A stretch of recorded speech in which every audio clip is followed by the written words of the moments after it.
Tales of Mystery and Imagination. The Black Cat.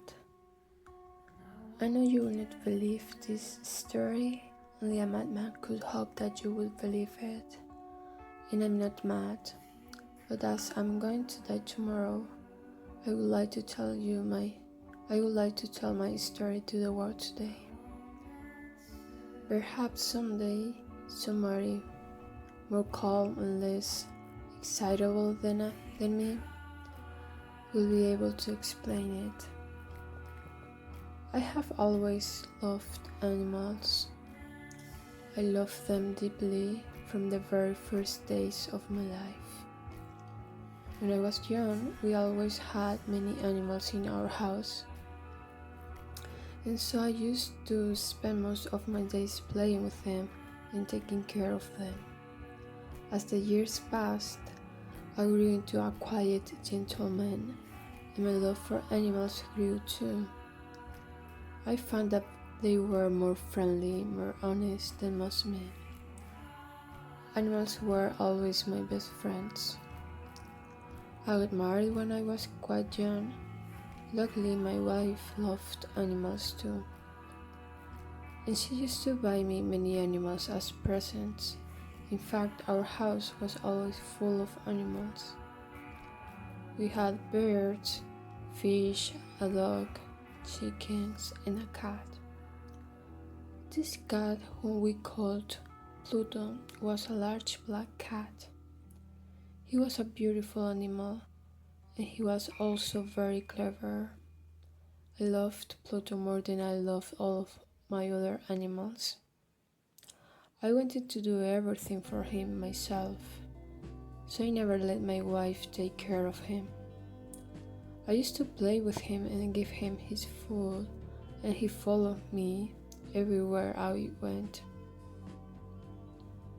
For several years, Pluto and I were the best of friends, but during this time, my life slowly changed. I became a heavy drinker, and my need for alcohol soon grew into a terrible disease. I was often angry and violent.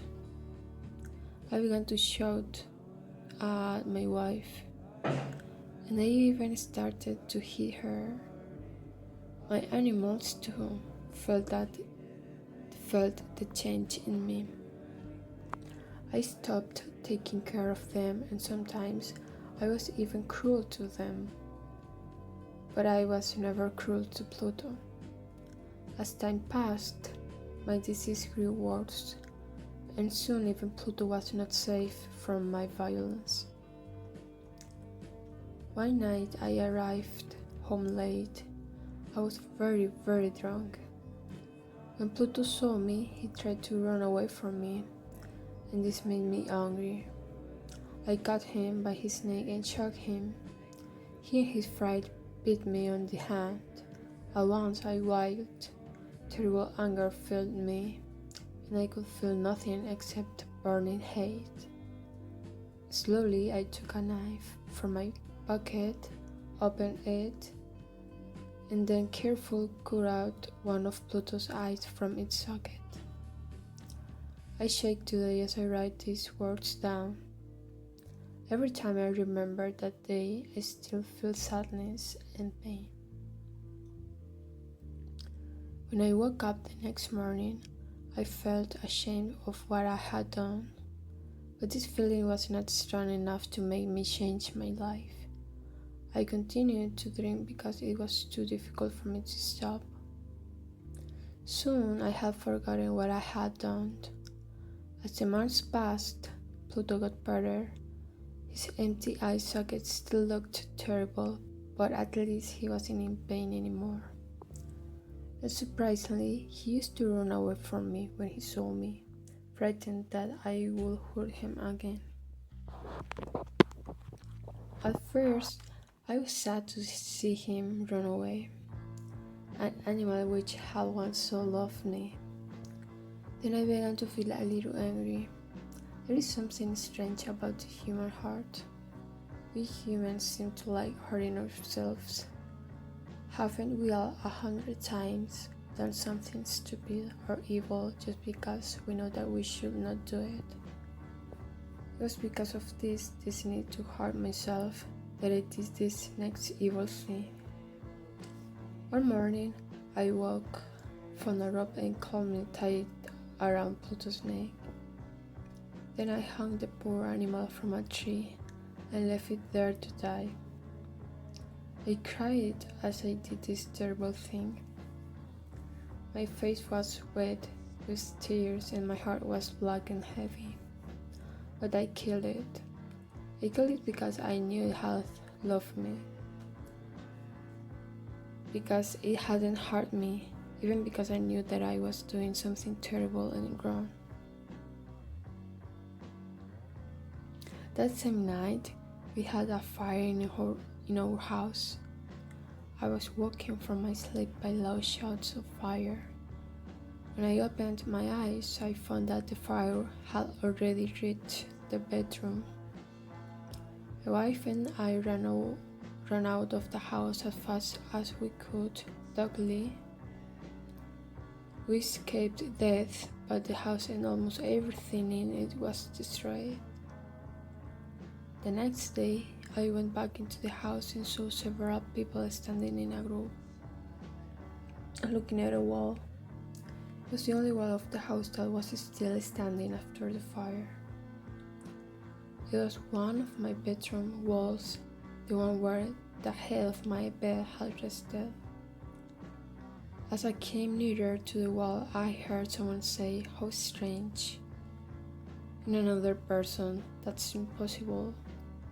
And then I saw it, a huge cat, not a real cat, but the shape of a cat outlined in the white bedroom wall. It was as clear as a picture. I could even see a rope around the animal's neck. I stood there in horror, too frightened to move. Then, slowly, I thought back to the night before. I had left the cat hanging from a tree in the garden at the back of my house. When a neighbor had first noticed the fire, many people had run into the garden. One of them had probably cut the cat from the tree and thrown it through my open window in order to wake me up. The cat's body had hit my bedroom wall and left its shape there because the plaster on that wall was new and still soft. Although I thought that this was a very reasonable explanation, the strange shape on the wall still worried me. I thought about the cat day and night. I began to feel sorry that I had killed it. I started walking around the streets at night looking at all the cats to see if I could find another one like Pluto. One night, I was drinking in my favorite bar when I suddenly noticed a large black cat. I went up to it and touched it. It was very large, as large as Pluto had been.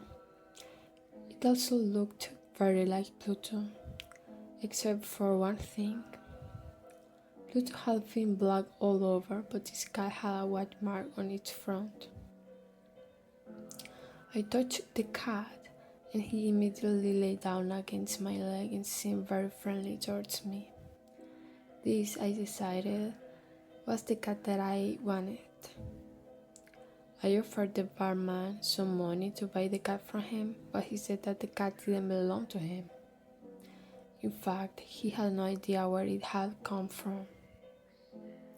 So I took the cat home. My wife liked it immediately, and now it stayed with us from that day. But soon, I don't know why, the cat started to make me angry, and as time passed, I began to hate it. I did not hurt it. I did not hurt it in any way, but I always tried to keep as far away from it as possible. I knew one reason why I hated this cat so much. On the morning after I had brought him home, I saw that, like Pluto, it had lost one of its eyes. My wife, who was the kind, gentle person that I had once been, only loved the cat more because of this. But the cat didn't like my wife. It loved me alone. Every time I sat down, it used to jump onto my knees. When I went out of a room, it used to run off. It used to run out of. It used to run out in front of me and get between my feet, or climb up my legs. At these times, I wanted to kill it, but I didn't, because I was too afraid of the cat, and even more afraid of the white mark on its chest. I have already mentioned this mark. At first, there was nothing strange about it. It was just a white mark, but slowly, this mark grew and changed until it had the clear shape of a horrible thing. I found it difficult, here in my prison, to write the word, but the shape of the gallows. Yes, those horrible wooden posts from which they hang men by a rope around the neck.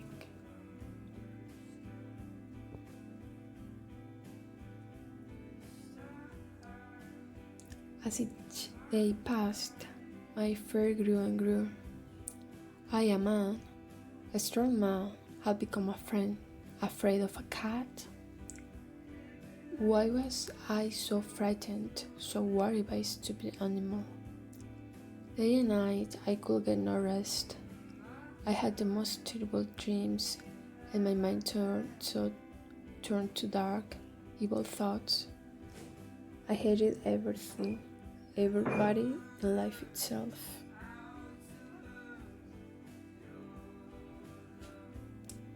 One day my wife and I needed to get something from the cellar underneath the house. The cat followed us down the steps and threw itself in front of me. I almost fell on my face and, mad with anger, I took hold of an axe and tried to kill the animal. But my wife caught my arm to stop me, and then the anger exploded in my mind. I turned and drove the axe deep into her head. She fell dead on the floor without a sound. After this horrible murder, I calmly made plans to hide the body. I knew I couldn't take it out of the house either by day or night, because the neighbors would see me, so I had to think of other ways. I could cut the body up into very small pieces and then burn them in a fire. I could hide the body under the floor, or I could put the body in a box and then ask someone to carry the box away. Finally, I thought of a better idea. I decided to hide the body behind the walls of the cellar. I knew immediately which wall to choose. There was a wall in the cellar around the bottom of an old chimney, which was no longer used. This wall had bricks in the front and back, but was empty in the middle.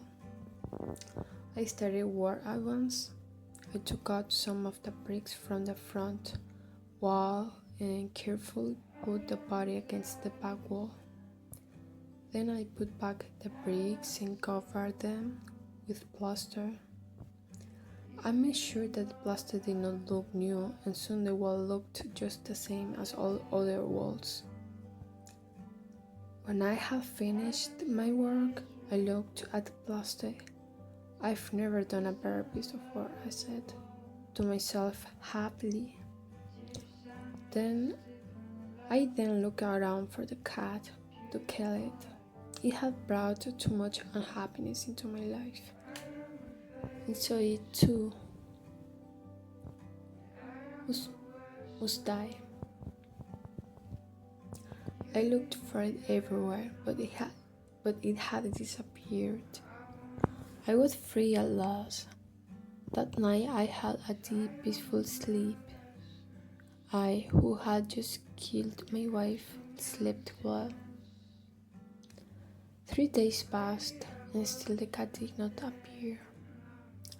I was now a happy man, happier than I had been for a long time. I wasn't worried. I wasn't worried by what I had done. People had asked me a few questions, and the police had visited my house, but they had found nothing.